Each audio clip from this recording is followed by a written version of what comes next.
हरे कृष्ण। दशम स्कंद 31वां अध्याय। गोपियां विरह वेश में गाने लगी। प्यारे, तुम्हारे जन्म के कारण बैकुंठ आदि लोकों से भी व्रज की महिमा बढ़ गई है। तभी तो सौंदर्य और मृदुलता की देवी लक्ष्मी जी अपना निवास स्थान बैकुंठ छोड़कर यहाँ नित्य निरंतर निवास करने लगी हैं, इसकी सेवा करने लगी हैं। परंतु प्रियतम, देखो, तुम्हारी गोपियां जिन्होंने तुम्हारे चरणों में ही अपने प्राण समर्पित कर रखे हैं, वन वन में भटककर तुम्हें ढूंढ रही हैं। हमारे प्रेम पूर्ण हृदय के स्वामी, हम तुम्हारी बिना मोल की दासी हैं। तुम शरतकालीन जलाशय में सुंदर से सुंदर सर सिज की कर्णिका के सौंदर्य को चुराने वाले नेत्रों से हमें घायल कर चुके हो। हमारे मनोरथ पूर्ण करने वाले प्राणेश्वर, क्या नेत्रों से मारना वध नहीं है? अस्त्रों से हत्या करना ही वध है।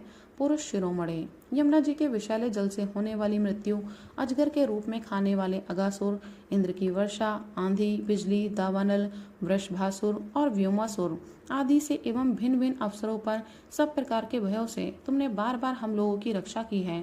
तुम केवल यशोदानंदन ही नहीं हो, समस्त शरीरधारियों के हृदय में रहने वाले उनके साक्षी हो, अंतर्यामी हो। सखे, ब्रह्मा जी की प्रार्थना से विश्व की रक्षा करने के लिए तुम यदुवंश में अवतीर्ण हुए हो। अपने प्रेमियों की अभिलाषा पूर्ण करने वालों में अग्रगण्य यदुवंश शिरोमणि, जो लोग जन्म मृत्यु रूप संसार के चक्कर से डरकर तुम्हारे चरणों की शरण ग्रहण करते हैं, उन्हें तुम्हारे कर कमल अपनी छत्र छाया में लेकर अभय कर देते हैं।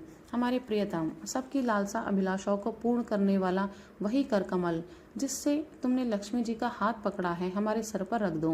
ब्रजवासियों के दुख दूर करने वाले वीर शिरोमणि श्याम सुंदर, तुम्हारी मंद मंद मुस्कान की एक उज्जवल रेखा ही तुम्हारे प्रेमी जनों के सारे मान मत को चूर चूर कर देने के लिए पर्याप्त है। हमारे प्यारे सखा, हमसे रूठो मत, प्रेम करो। हम तो तुम्हारी दासी हैं, तुम्हारे चरणों पर निछावर हैं। हम अबलाओं को अपना वे परम सुंदर सांवला सांवला मुख कमल दिखलाओ। तुम्हारे चरण कमल शरणागत प्राणियों के सारे पापों को नष्ट कर देते हैं। वे समस्त सौंदर्य माधुर्य की खान हैं और स्वयं लक्ष्मी जी उनकी सेवा करती रहती हैं। तुम उन्हीं चरणों से हमारे बछड़ों के पीछे पीछे चलते हो और हमारे लिए उन्हें सांप के फनों तक रखने में भी तुमने संकोच नहीं किया। हमारे हृदय तुम्हारी विरह व्यथा की आग से जल रहा है। तुम्हारे मिलन की आकांक्षा हमें सता रही है। तुम अपने वे ही चरण हमारे वक्ष स्थल पर रखकर हमारे हृदय की ज्वाला को शांत कर दो। कमल नयन, तुम्हारी वाणी कितनी मधुर है, उसका एक एक पद, एक एक शब्द, एक एक अक्षर मधुराति मधुर है। बड़े बड़े विद्वान उसमें रम जाते हैं, उस पर अपना सर्वस्व निछावर कर देते हैं। तुम्हारी उसी वाणी का रसास्वादन करके तुम्हारी आज्ञाकारिणी दासी गोपियां मोहित हो रही हैं। दानवीर, अब तुम अपना दिव्य अमृत से भी मधुर अधर रस पिलाकर हमें जीवन दान दो, छका दो। प्रभु, तुम्हारी लीला कथा भी अमृत स्वरूप है। विरह से सताए हुए लोगों के लिए तो वह जीवन सर्वस्व ही है। बड़े बड़े ज्ञानी महात्माओं भक्त कवियों ने उसका गान किया है। वह सारे पाप ताप तो मिटाती ही है, साथ ही श्रवण मात्र से परम मंगल परम कल्याण का दान भी करती है। वह परम सुंदर परम मधुर और बहुत विस्तृत भी है। जो तुम्हारी उस लीला कथा का गान करते हैं, वास्तव में भूलोक में वे ही सबसे बड़े दाता हैं। प्यारे, एक दिन वह था जब तुम्हारी प्रेम भरी हंसी और चितवन तथा तुम्हारी तरह तरह की क्रीड़ाओं का ध्यान करके हम आनंद में मग्न हो जाया करती थी। उनका ध्यान भी परम मंगलदायक है।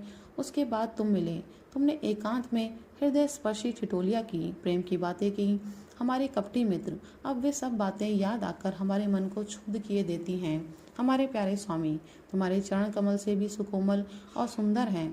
जब तुम गौओं को चराने के लिए व्रत से निकलते हो, तब ये सोचकर कि तुम्हारे ये युगल चरण कंकर तिनके और कुश काटे गड़ जाने से कष्ट पाते होंगे, हमारा मन बेचैन हो जाता है।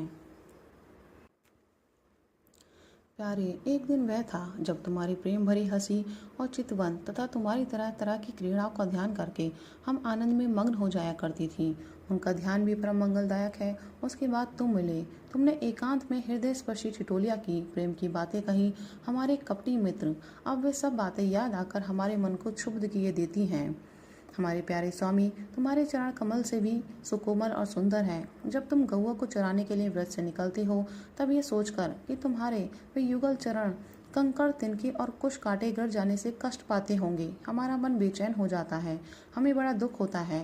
दिन ढलने पर जब तुम वन से घर लौटते हो, तो हम देखते हैं कि तुम्हारे मुख कमल पर नीली नीली अलके लटक रही हैं और गौओं के खुर से उड़ उड़ कर घनी धूल पड़ी हुई है। हमारी वीर प्रियतम, तुम अपना वह सौंदर्य हमें दिखा दिखा कर हमारे हृदय में मिलन की आकांक्षा प्रेम उत्पन्न करते हो। प्रियतम, एकमात्र तुम ही हमारे सारे दुखों को मिटाने वाले हो।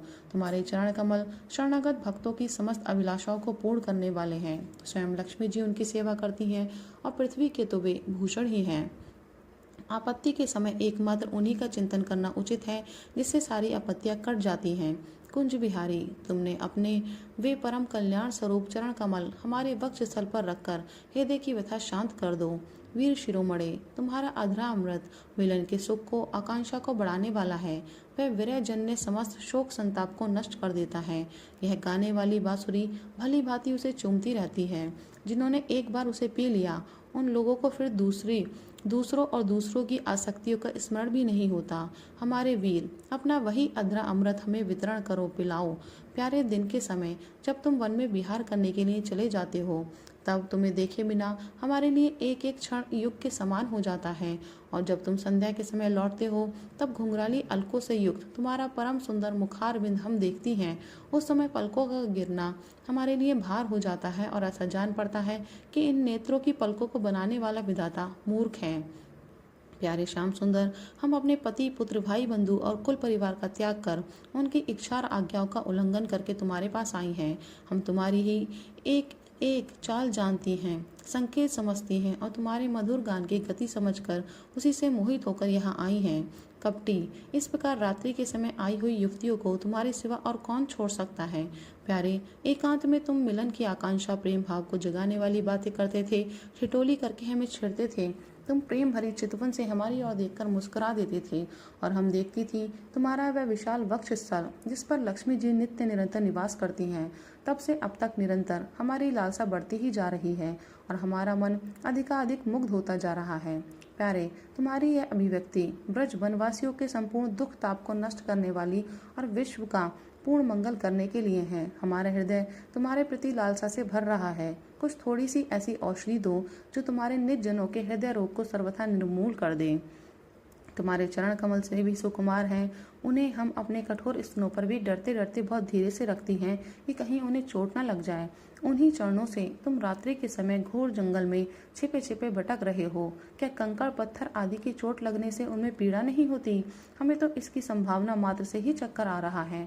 हम अचेत होती जा रही हैं। श्री कृष्ण, श्याम सुंदर, प्राणनाथ, हमारा जीवन तुम्हारे लिए है। हम तुम्हारे लिए जी रही हैं। हम तुम्हारी हैं। राधे राधे, हरि बोल।